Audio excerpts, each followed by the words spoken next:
Beg your pardon? Meredith, who is this coarse person with the foreign accent? I'll give you an example of a patient that presented with a cough. She had been seeing a ear, nose, and throat doctor, an allergist, a pulmonologist, and they still hadn't figured out what was causing that cough that she was having. Interestingly enough, she was found to have a significant blockage in the artery that goes down the front of the heart, the left or anterior descending artery. That's the one that most people will hear of or know as the widowmaker artery. And that one was over 90% blocked, almost 99% blocked in this patient's case. Wait. So you're Dr. House, basically. Somebody walks into a clinic with a cough. Who's allowing this? Don't you have like a cuddy, like an administrator who... Hey, welcome, Megan Kamath. Can we start with the name? Well, what's the origin story there? Yeah, so I'm originally from the Midwest in Ohio.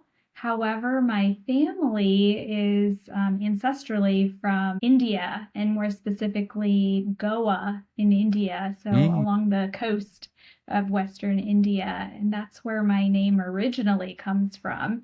You know, it's funny that you asked about the origin story of my name because I always think of talking about my last name, right? But in reflection on this, I'm always reminded that people often ask me, like, is your name really Megan? And I think it's just the combination of a name like Megan with a more ethnic last name, right? That confuses people.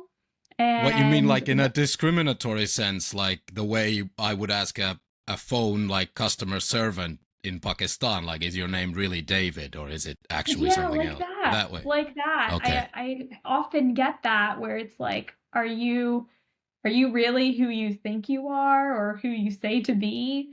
But my first name actually has a beautiful story too. You know, my dad came over to the United States from India to study and get a graduate degree.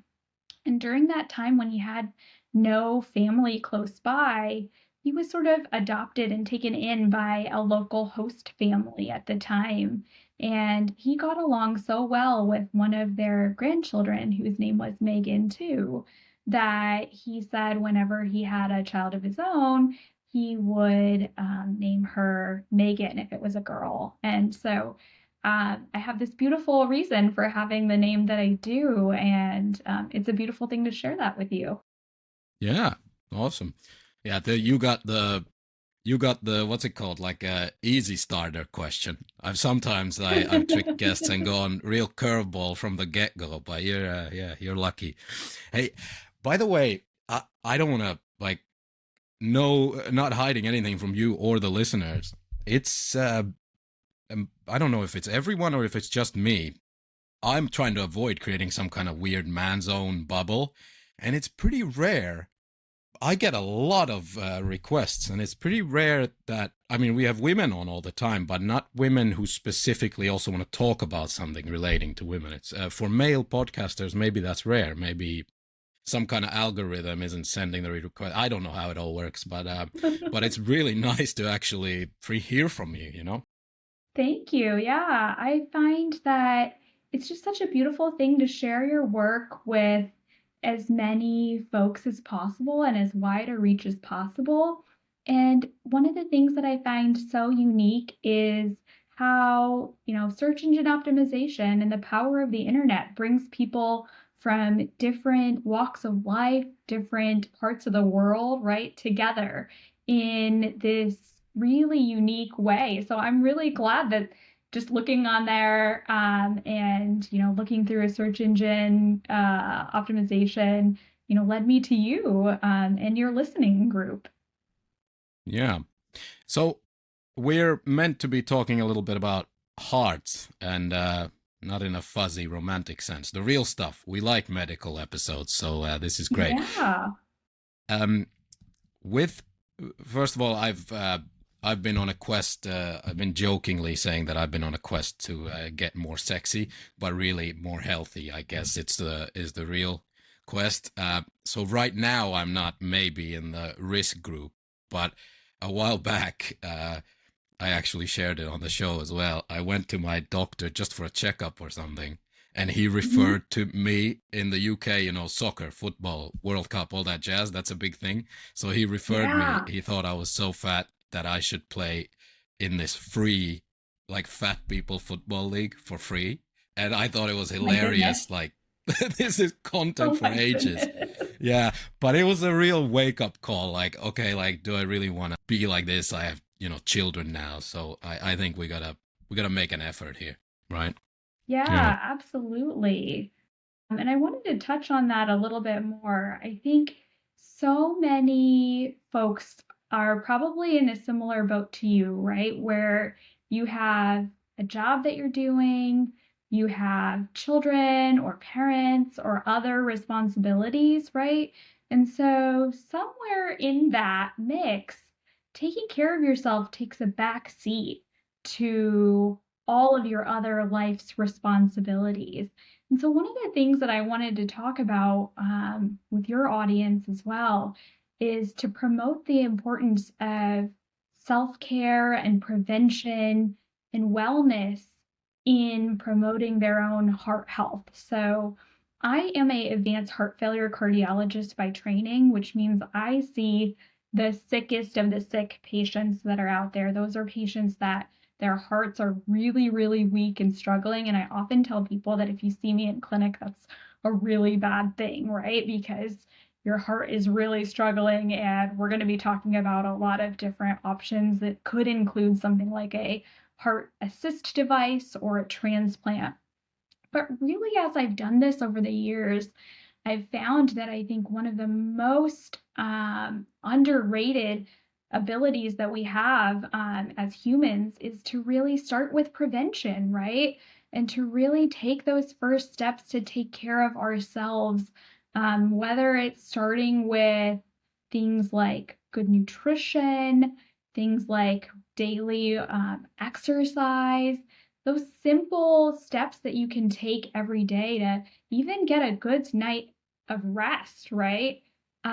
Things like that are so, so important and key in making sure that you have the ability to do well, not only physically, but also, mentally, emotionally, all of those things are tied together.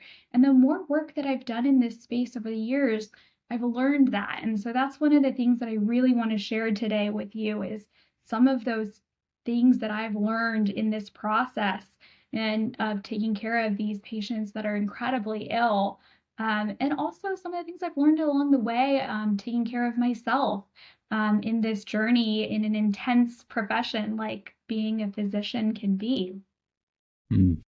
Okay, so is it ER that you're at, like you're saying advanced cardiology? This is like when the heart is stopping and you're like reviving people, that kind of thing. Assume I'm an idiot, right? What do we Yeah. So actually do? that's part of it. That's definitely part of it.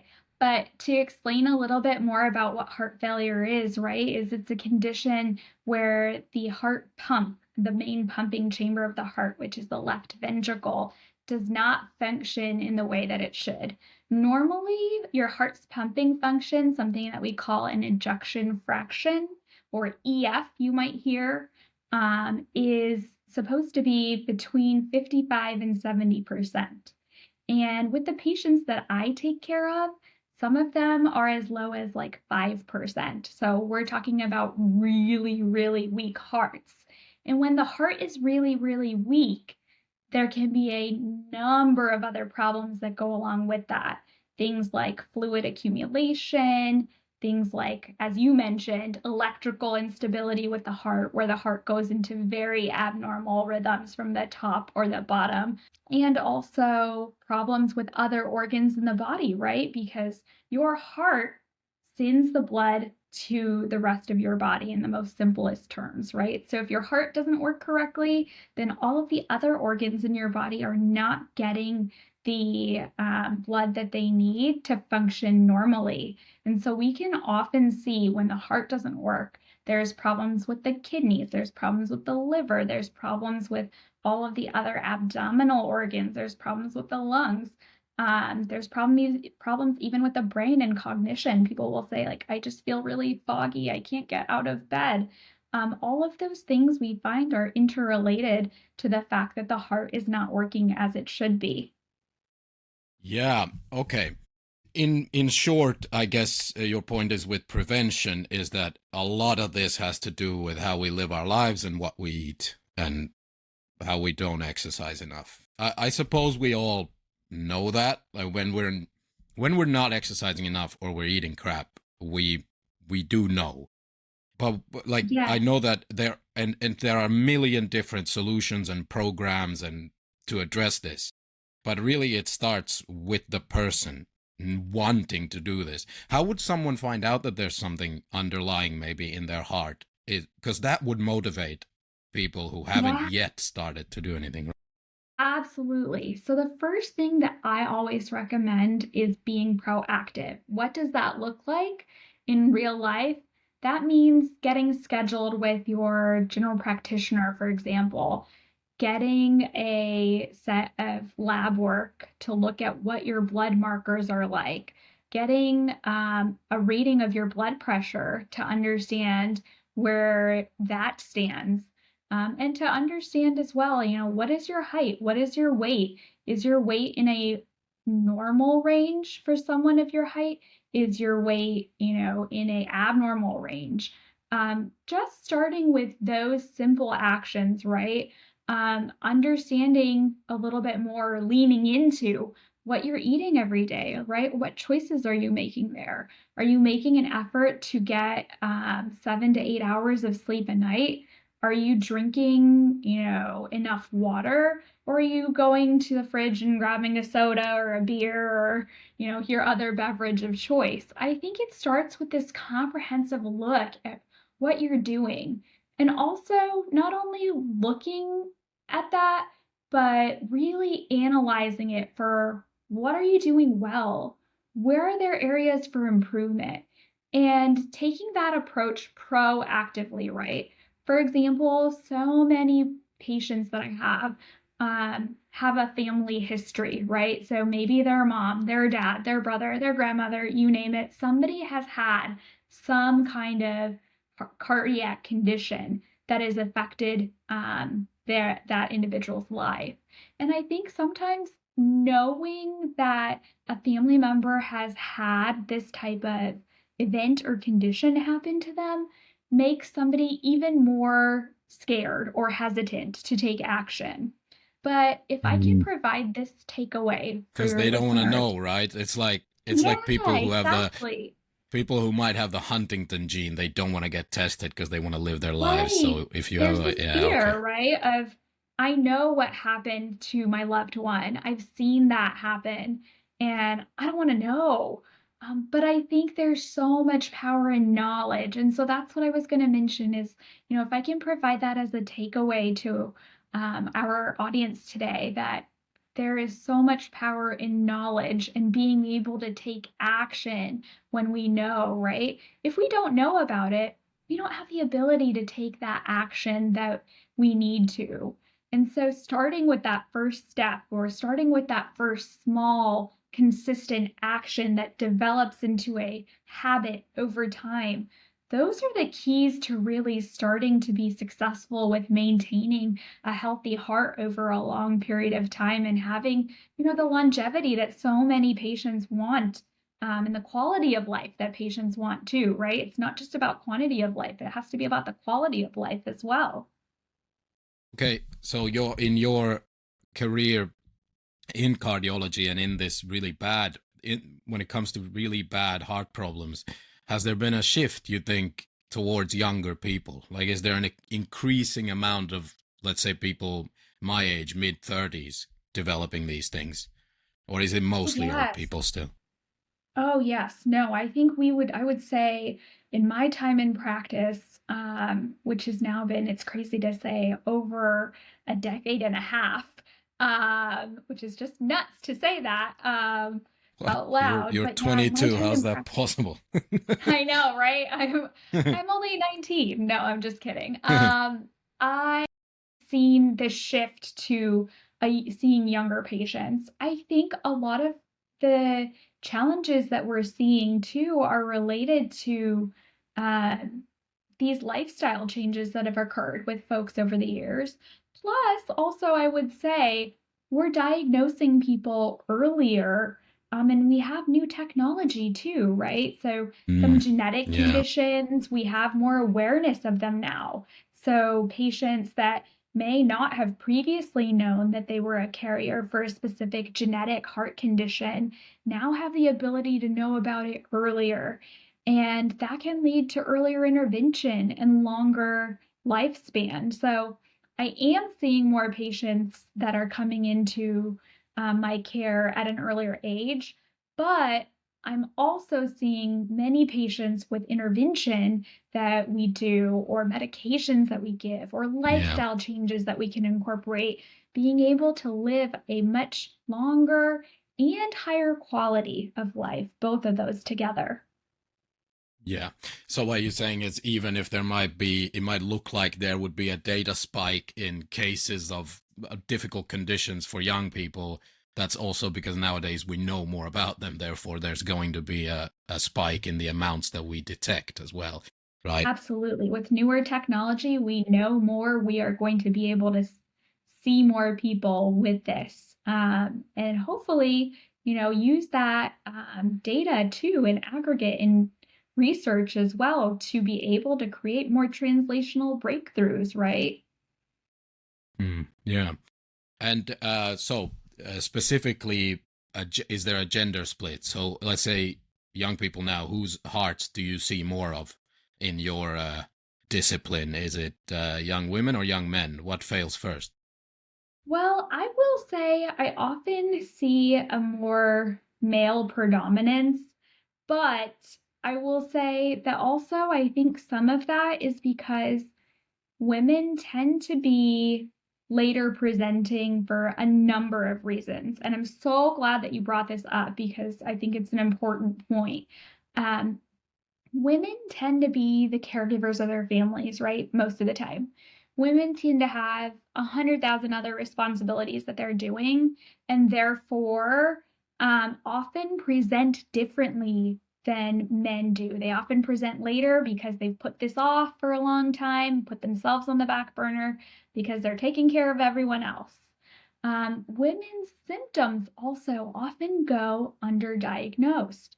And I'll give you an example of a patient that presented with a cough and had this persistent cough for a really, really long time and had the gamut of workup.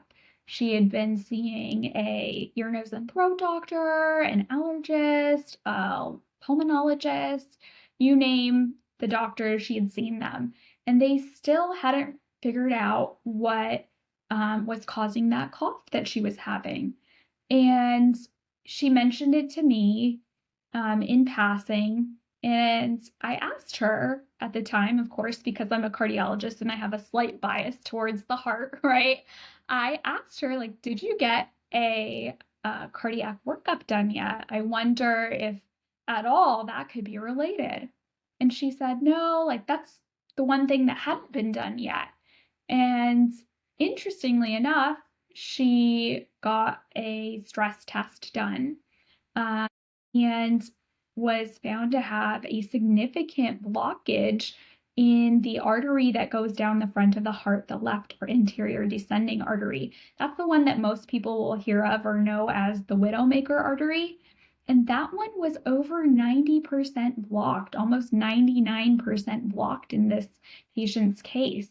And so, what presented with that cough when she finally had that intervened upon with getting a stent in that artery, her cough disappeared for the first time in a year and a half. Wait, And wait. So so, you're Dr. House, basically. Somebody walks into a clinic with a cough. Who's allowing this? Don't you have like a cuddy, like an administrator who would stop you from this? Like, you can't order these heart tests. The person has a cough, it'll go away. Like, don't you have like, don't you have Well, I am strings a that are pulling you back? cardiologist, right? So Yeah. it's just one of those things where it brought home for me, right? The point that women can present so differently. Those typical symptoms that men might have, right? Where you have an elephant laying on your chest, right? I think you hear that very colloquially. Um, Women may not have that. They may present with shortness of breath. They may present with shoulder pain.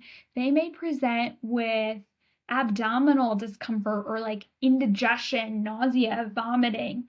And I think it's just a reminder to patients and clinicians alike that you have to really be thinking about all of the different possibilities, right? If you don't think, for example, that a cough could be related to a heart condition, then you wouldn't go down that pathway of exploring that further, which eventually led to this intervention for my patient, as I told you. But the fact that you think about that possibility, right? And you recognize that each patient presents individually, and you take the time to really delve in and listen to their story and hear about how it's been affecting their life and their livelihood, or what's been the aftermath of this for them, then you really look at it with almost a different lens, right? Of how can I help this patient get back to doing whatever they want to do? How can I help them meet the goals that they want to meet? And so I think that is just such an important point to bring back in, is that, for the women especially, right, to not let their symptoms go undiagnosed, to really step up there and advocate for themselves, and to go out there and get another opinion if that's what it needs to be, and to not be afraid of doing that. I think that's the Mm. take-home message that I would love to share. But to push back a little bit here, now you're gonna have to answer something tough. Okay, I'm We're ready. 20 minutes in. To push back a little bit here, how are we meant to do that? Us normalos, the people, especially in this country. In America, I know that if you have health insurance and or money, you can kind of get people to order whatever tests you ask your family doctor to order for you. But here, if you have a cough, the NHS will just throw you out. Next person, next person. There's no way you can get to be sent to like a cardiologist. You'll never see them until you have that heart attack. Like, there's no one's gonna book a specialist for you if all you have is a persistent cough, right? Especially after Yeah, so COVID, they're gonna assume you have a strain of COVID, right? I totally hear you on that one. And I think the best thing that I can say, and I realize that healthcare systems all over the world are complicated, messy, even here in the United States where I'm based, right? It's not an easy system to navigate, even with healthcare knowledge, right? So let's put that out there first and set that straight. It's not an amazing system wherever you are, and I think there's pitfalls along the way. But I think the best thing that I can advise, having had, family members in different healthcare systems, including the ones that you mentioned as well, is that I found that it's the power of persistence, right? And the power of continually trying to get to the bottom of it and trying to get to an answer and saying, like, no, there's something still abnormal going on. And maybe that means more visits to the GP to get that looked at. Maybe that means reaching out to additional folks to do some research, get another answer, right? But I think I would really encourage that self-advocacy as much as possible, even when it doesn't feel like it might be going anywhere, because that's where I've really seen the most benefit for patients in these types of situations, is when, they listened to their intuition that something was still wrong. And they said, I'm not going to take this no for an answer. I'm going to keep looking. I'm going to keep digging. I'm going to keep exploring. I'm going to figure it out.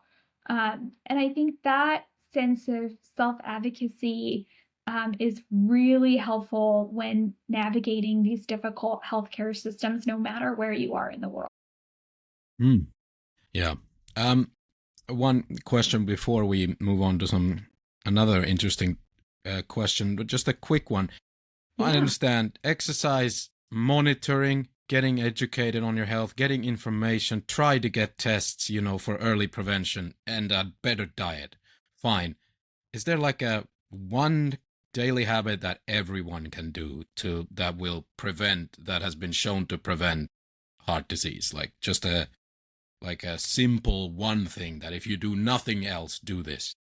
Yes, just start walking. That's the best thing I can tell you. Okay. It's free. It's free exercise. If you can do 150 minutes a week, and if you break that down into 5 days, for example, that's 30 minutes a day, 5 days a week. If you can do that, that will work wonders for you. Like, I think one of the barriers for many people is that they feel like they have to do so much more, right? But if you can do that, if you can exercise 30 minutes a day, 5 days a week, just walking, that will make a huge difference. Yeah.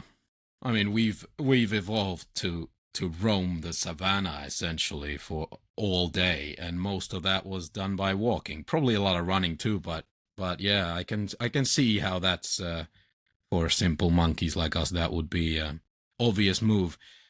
That's easy for the British. That's their favorite hobby is just walking. Did you know they had a TV show here when I moved to Britain about 10 years ago? I couldn't believe it. Like in between the soaps, like Emmerdale and Coronation Street and whatever they're all called, there was like one of those short shows between the soap and the news.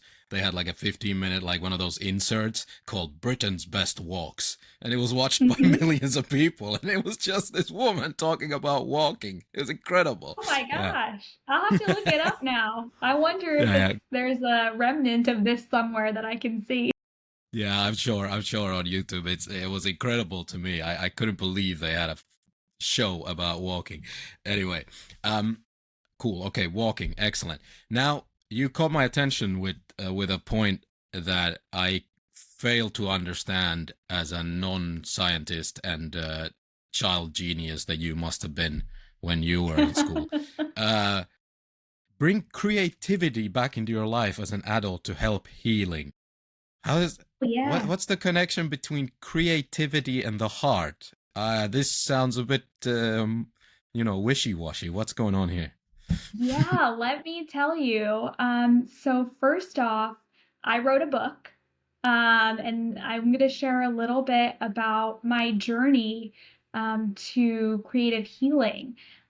So being a physician in a highly demanding specialty, you carry a lot of weight, right? You carry the weight of the patients that you're entrusted with caring for, their family members. You carry the weight of the challenges of the healthcare system, right? That you mentioned earlier, that are so difficult and that many times, can be so heavy. And so one of the things that I started doing as a way for me to process what I was seeing on a daily basis in the hospital was writing. And I had always loved writing from the time that I was a child. I was always a very, I think, creative child as well. And so writing just came naturally to me. I started when I was early in my medical training, writing poetry about these experiences.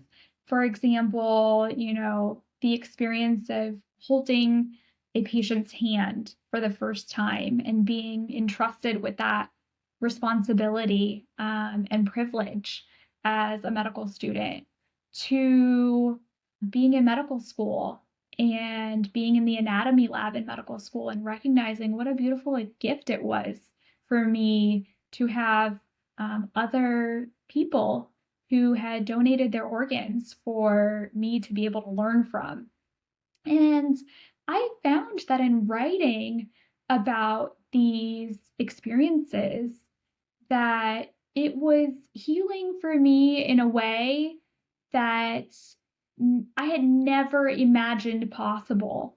I think the only way that I can put it into words for you, and hopefully this will resonate with your listeners as well, is that somewhere along the way between being a child and then growing up to an adult, that inner imagination or creative spark that we all have seems to disappear for most. Maybe not everyone, but for most, because you're caught up in the daily grind of what you're doing on a daily basis, right? Like you're just kind of in your routine and you forget to take a minute to appreciate the beauty of what you're doing, the beauty of the world around you, the beauty of what you have, right? Whether it's connections with human beings, that ability, in my case, for example, to have that deep personal connection with a patient, and for them to share with me some of their life's most intimate moments, right?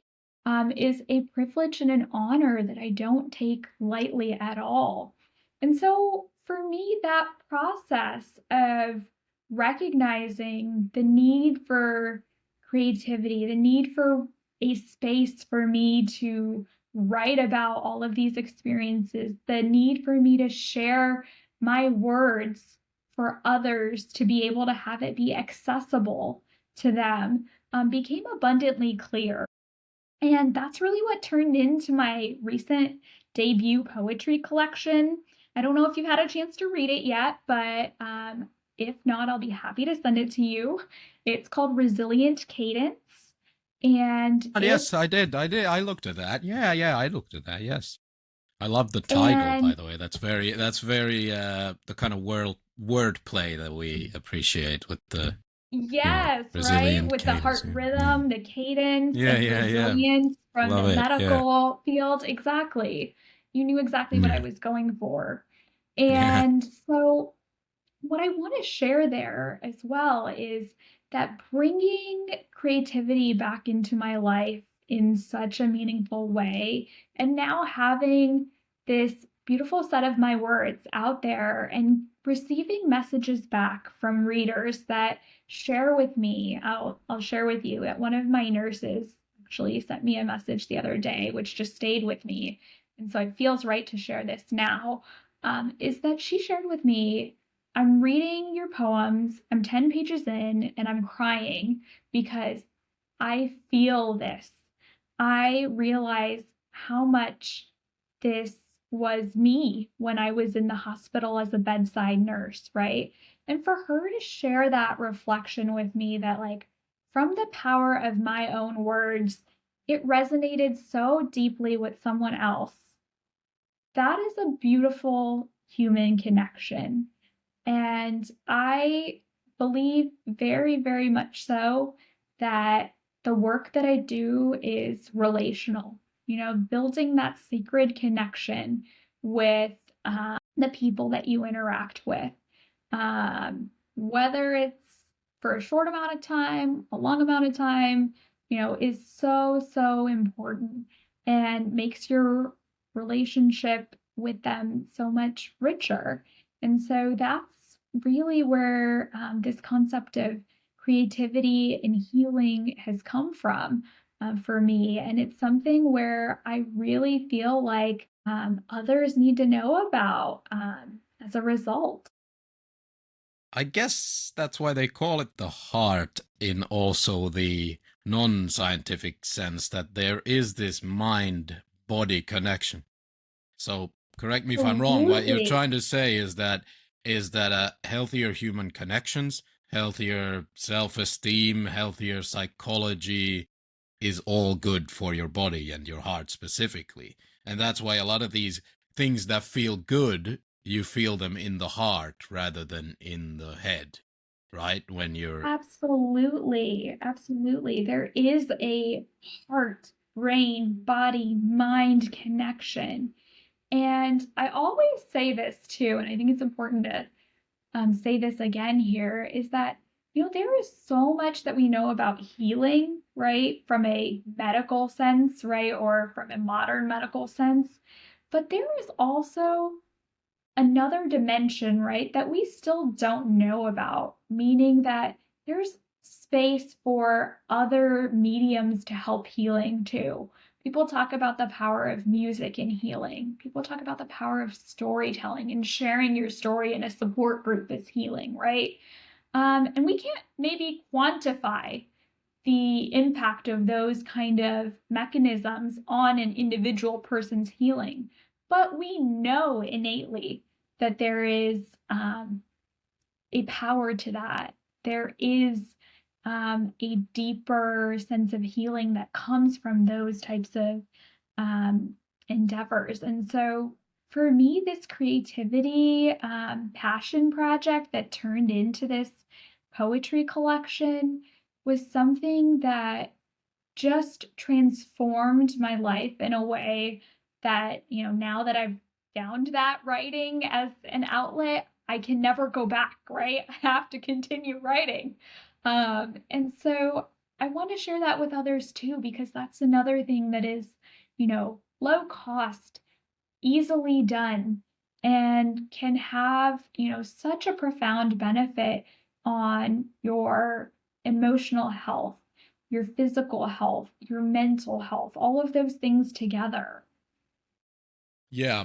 Okay. I can see like there is a first of all we've just recently had a guest who were coming at it from the other side. I can now see like you are from the medical side, and you're saying there is other stuff that affects your body that is more on the, let's say, wishy-washy alternative healing spaces.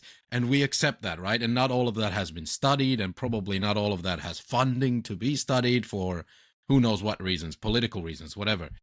And I get that, and I'm sure my audience and your readers are real critical thinkers, and they can see that that's the point we're making in both these episodes. That one with the person talking about chronic pain and what alternative ways there might be to look at it, and you saying that there are other things that affect the heart that aren't pure, cellular biology and putting your head in a book and studying anatomy. That there's this holistic totality, something. Okay, fine. Yeah, we call it integrative medicine here. There you go. There you go. And the other guy, the other guys call it holistic vegan frappa maca mocha bullshit something, whatever. But it's the same thing, right? Yeah, it's that idea, right? That connection, that there are other pieces in healing that we may not be able to explain exactly in a scientific way, but that we know make a difference. But can you see where this goes wrong, though? That let's say in a long form chat like this, that's fine, and we're both on the wagon here. We understand what's being said, but there is a huge chunk of the population. I'm an arrogant prick, so I call them dum-dums, but let's just say normal people who don't have either the skills to evaluate information critically or time or interest or whatever, is still, I believe that we're treading also in this space where I think it's important that someone in these conversations also says that if you have a clogged artery in your heart, like a prayer, a cappuccino or a rock and a crystal won't help, and neither will writing poetry. Yes. Like you're gonna have to go to surgery, right? Absolutely. I think it goes without saying, and as you said, yes, I think it goes without saying that yes, there are certain things that you must have a medical intervention for to fix. There are certain things that you must have a specific test done to get a diagnosis, right? There are certain things that we have enough data scientifically to say that this is what needs to be done by the guidelines with the best evidence that we have. I think exactly as you and I were saying, we're talking about other adjuncts, right? We're not saying go and do this instead of your regular medical care. Yeah, we're not saying if you have a clogged artery, go read poetry. We're saying, you want to get the medical intervention that you need for the condition that you have, but also realize that there are also complementary methods to healing too that can help, in addition to the regular medical care that you're getting. Yeah, yeah, exactly, and it's complementary. That's super I mean, I'm maybe you've already guessed, like, always been super anti all that, and always think I'm above it and more scientifically minded and smarter than all that nonsense. Yet every smart person I meet who has some kind of experience like you says that there is more to this. Like, you have to have a healthy spiritual existence. Even if you're non-spiritual like me, that just means you have a healthy approach to being non-spiritual then. Healthy human connections, healthy everything, if you want a healthy heart as well, like to support the healthy heart. Right? Yes, exactly. I think it's all interconnected, right? All of the things that you're doing that are rooted in scientific evidence, absolutely important to do. And also that sense of connection, right? Humans are a species that are meant to be connected.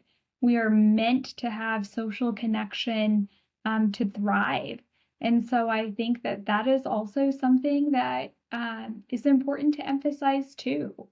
But you're absolutely right. I think it's hard because there's extremes, right? You hear about the extremes on one end and you hear about the extremes on other ends, but you don't often hear about that healthy balance in the middle.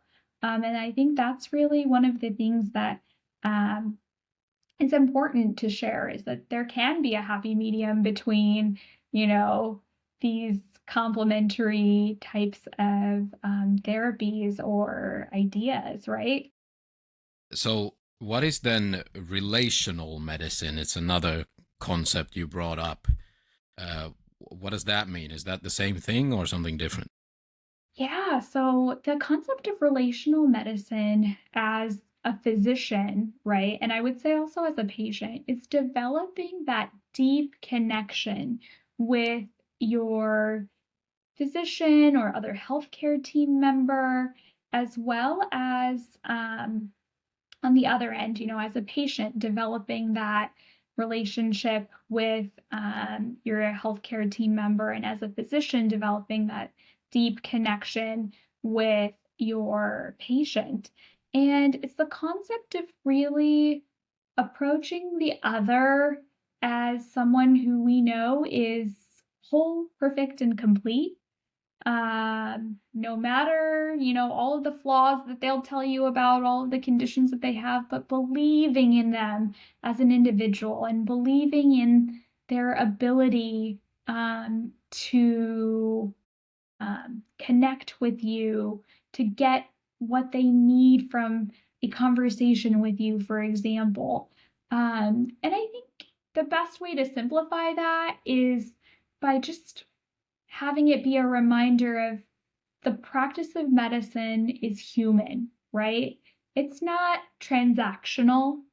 It's not something, I feel like a lot of times people think that, healthcare systems or physicians or other healthcare team members are simply in it for the monetary benefit. Let me set the record straight right now. We are not, right? The large majority of us are definitely not. And we're there just really to be there for our fellow humans. Like, that's the reason why I went into medicine, was because I wanted to genuinely help others.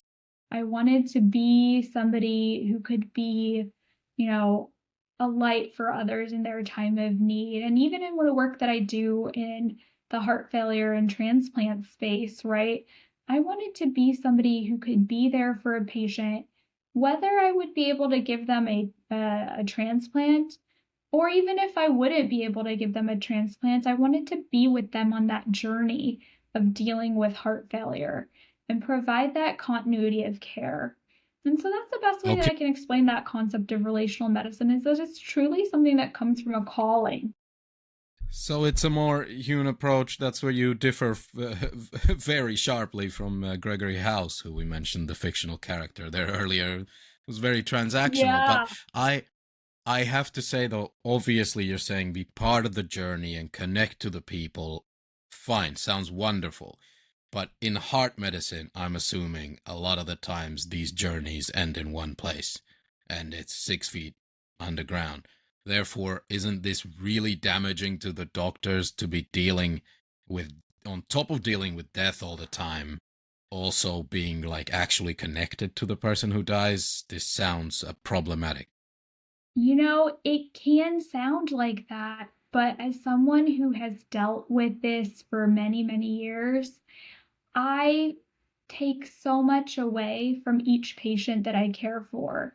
Um, of course, the ones who are living and return to see me every year, like that's a beautiful thing in and of itself. I've been fortunate enough to share many transplant anniversary celebrations with patients, have patients be a part of my life in that way.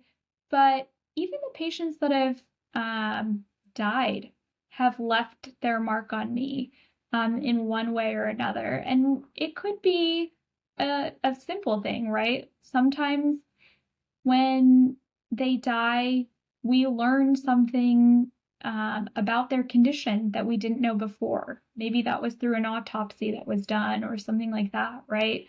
Or sometimes you take away a piece of your patient's soul with you, right? Where you remember how they treated you in every interaction, and you take that on to the next patient that you care with because you're like, wow, I remember how this person made me feel when I entered the room as their physician. And I think there can be such beauty in that too.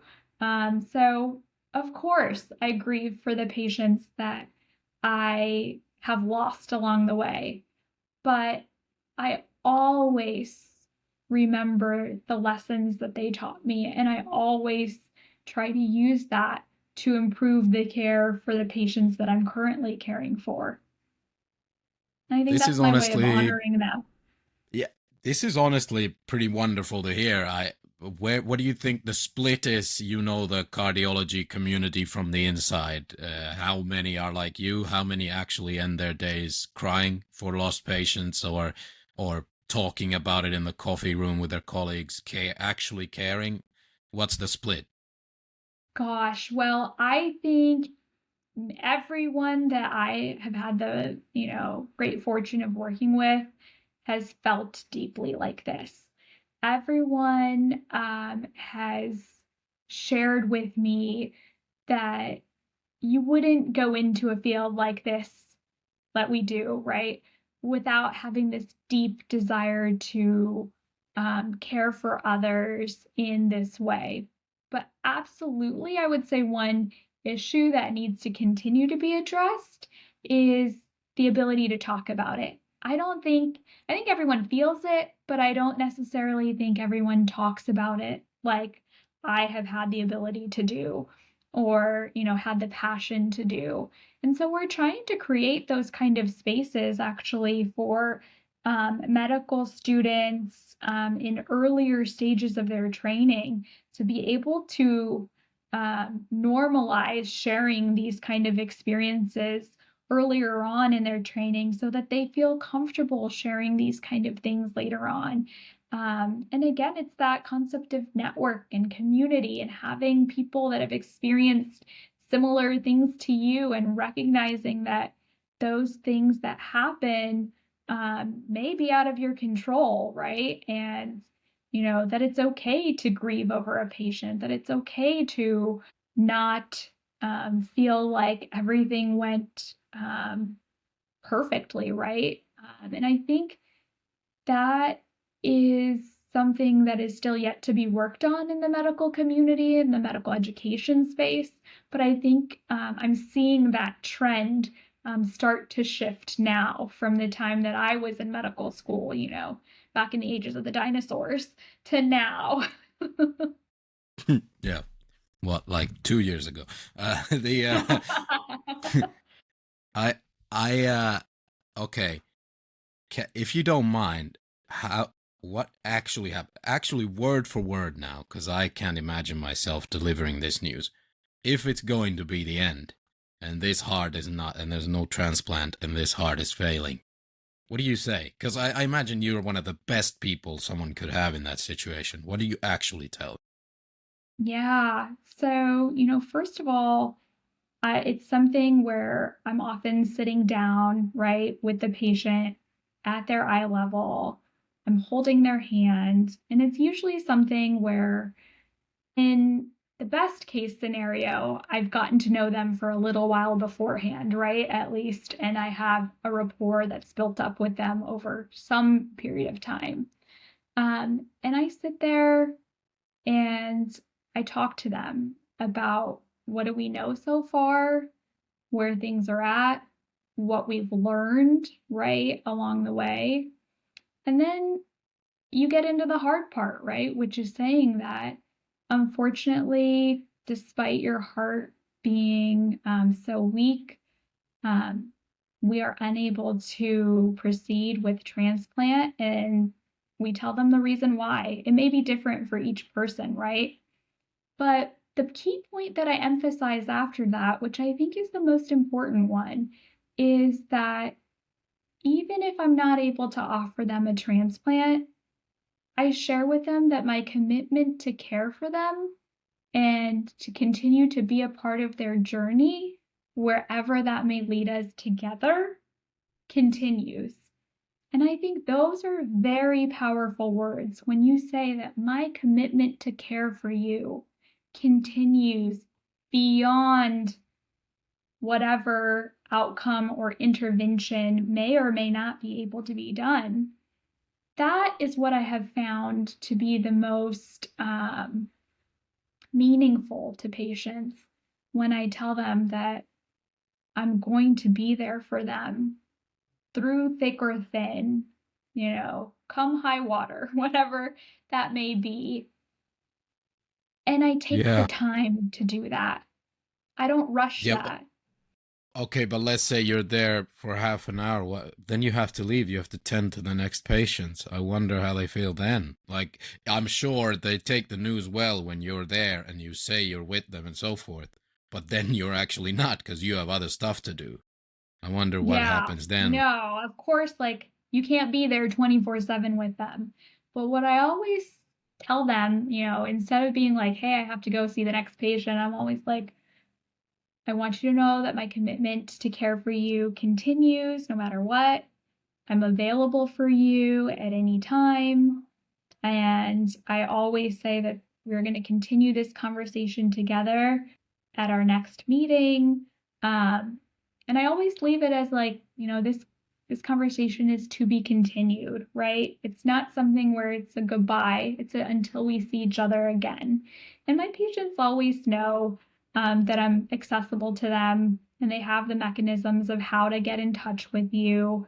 So I think that helps as well, knowing that even if you may not be physically there thereafter, they have a method of getting in touch with you. They know that you are there for them, and they know that it's not an ending, it's an until we meet again type of thing. An afterlife is implied then. Interesting. By even by people of science. It's cool. It's comforting, I guess. I rarely get all weepy over, but I feel like I have to thank you for what you guys do. Not just you, your colleagues as well. It seems like we never think about it enough. It's pretty amazing. I don't know if I would remain very mentally stable if I had to every day consider this kind of stuff. People's hearts It's failing and stuff. something that I consider such an honor and a privilege, truly, to be able to have the training and ability to help. It's something that I also, value deeply that, and I recognize the gravity of what I do, which is why I also take the time to reflect on that and to be someone who I would want to have there in my time of need, right? I often reflect back on my own experiences, right, in the medical system. And I think about the people that stand out to me the most. And I want to be that kind of light for other people and other patients and families. And just remember that this is another mom, dad, brother, sister. This is a family member. This is somebody that has contributed so much to the world in their own way, right? And I think when you come at it from that human relational point of view, your approach to care is different and it comes through. Yeah, it's inspiring. Question, you mentioned privilege there. Let's just a couple of quick fire questions for the end. Go through Sure. quickly your journey to become a multi-talented poet, author, cardiologist. What chance does our average, let's say, young woman, young man who might still want to pivot into doing something important like this? How good were Yeah. you in school? Where did you go to university? All that quickly. What's the Oh journey yeah, look like like? my 30 seconds. Yeah, no problem. So I grew up in Ohio. I went to Youngstown State University. I graduated in 2 years, actually. So then I went to medical school at Northeast Ohio Medical University, which was 4 years. And then I did an internal medicine residency at Summa Health System in Akron, Ohio, followed by a cardiovascular disease fellowship at Allegheny Health Network in Pittsburgh. And then I did my advanced heart failure training at University of California, Los Angeles, and have been based in Los Angeles ever since. That's like the 15-second version. Bottom line, And it takes a lot of schooling. yeah, It takes a lot of persistence. And for most people, at least here in the US, it ends up being a lot of student loans to succeed in yeah. this. But there's nothing more rewarding for me than what I do. And I'm so honored to have this platform to be able to share with you and your Was it listeners. was it uh Youngstown specifically because you wanted to be a star and finish in 2 years, or was it because it was close to home, with or both? I wanted to go and finish in 2 years, and the program that I got accepted to was called the Harvard of Ohio, essentially. Yeah. Well, that's not to, like, I don't know anything about Youngstown. I'm just saying they allowed a 2 year track, so this was very much the plan. I guess Yeah. what we were all hoping for is that you were going to say that, no, I was a late bloomer and I was terrible in high school and all kinds of behavioral problems. But that's not true. You were a star in high school, No, right? I've kind of been one of those nerdy scientific people all Ah, along from the yeah. beginning. Yeah. Okay, well, maybe people can be inspired by me then. I had terrible problems and I made it to Cambridge. But I then, after that, have done nothing with that degree. So I guess, I can't There's win still them all, but time. still. Yeah. Yeah. Hey, another one, a quick one. What kind of innovation?